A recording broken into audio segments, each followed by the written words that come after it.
Nerfers, Nerf herders, listen up!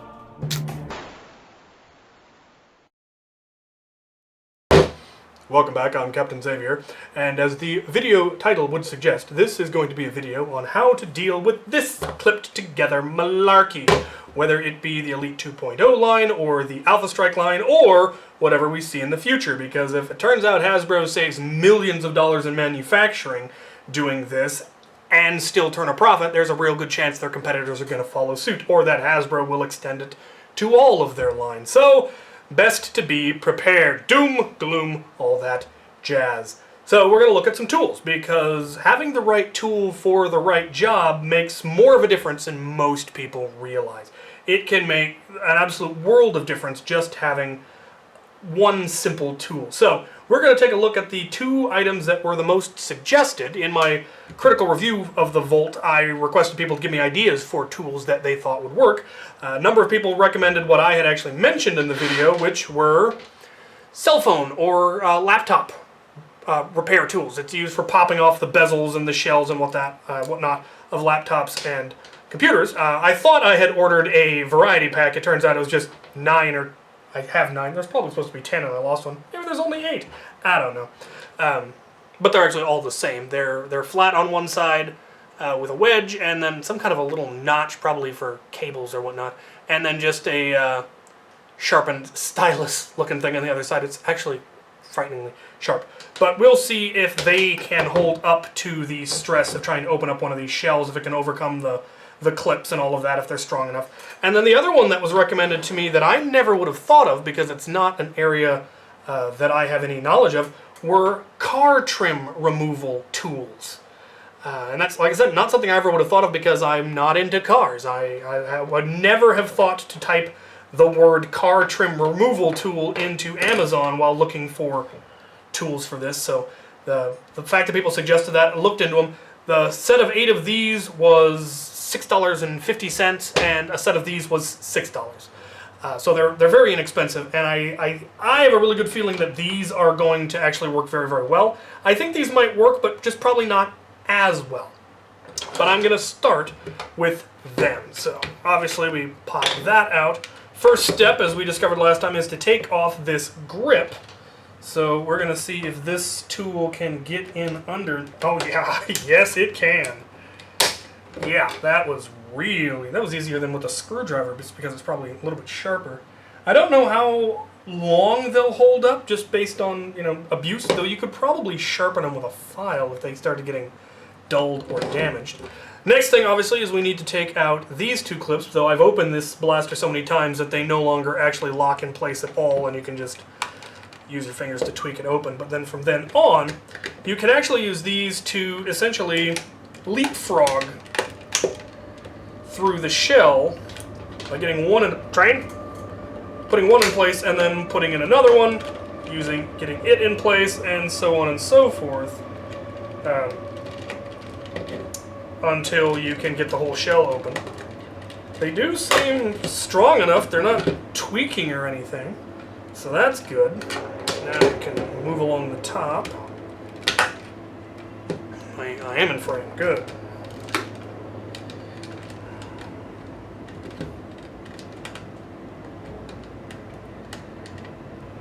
Come on, gotta get some torque.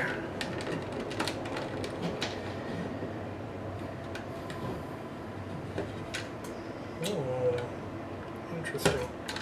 Let's start going from the other side then.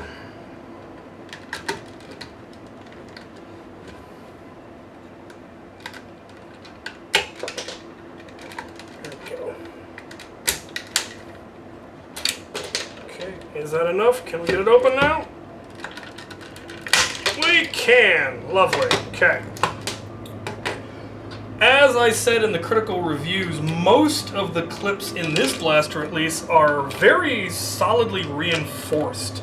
There's actually a supporting bar on the back, and so I'm not seeing any wear and tear stress marks on any of those clips, so it doesn't seem like it's weakening the overall structure. These ones are getting stress fractured, but then they're covered over by this, so it really doesn't matter.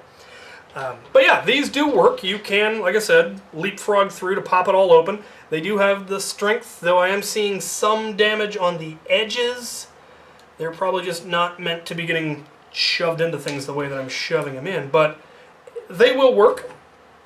Not a bad option, and they will definitely work for like the little clips, because here, I mean, they fit terrifyingly perfect for popping those clips loose, and they're probably better suited for a lot of the smaller work, for things like maybe getting these clips if you wanted to take the grip off or something like that.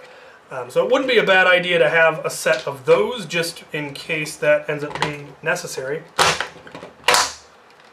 Still, I don't need to put that back on. I do think it's neat how easy it is to reassemble. Okay, let's take a look at what I think is going to be the better tool, the car trim removal. So I'm going to start with this little one for getting off the grip. See if we can get in. Oh yeah, no problem. That came right off.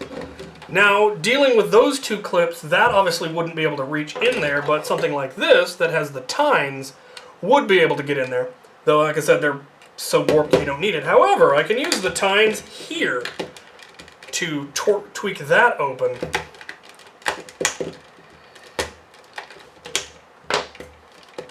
And I think at this point, this is going to be the better tool for shimming in there. Oh yeah. Along the top. Oh. And along the back.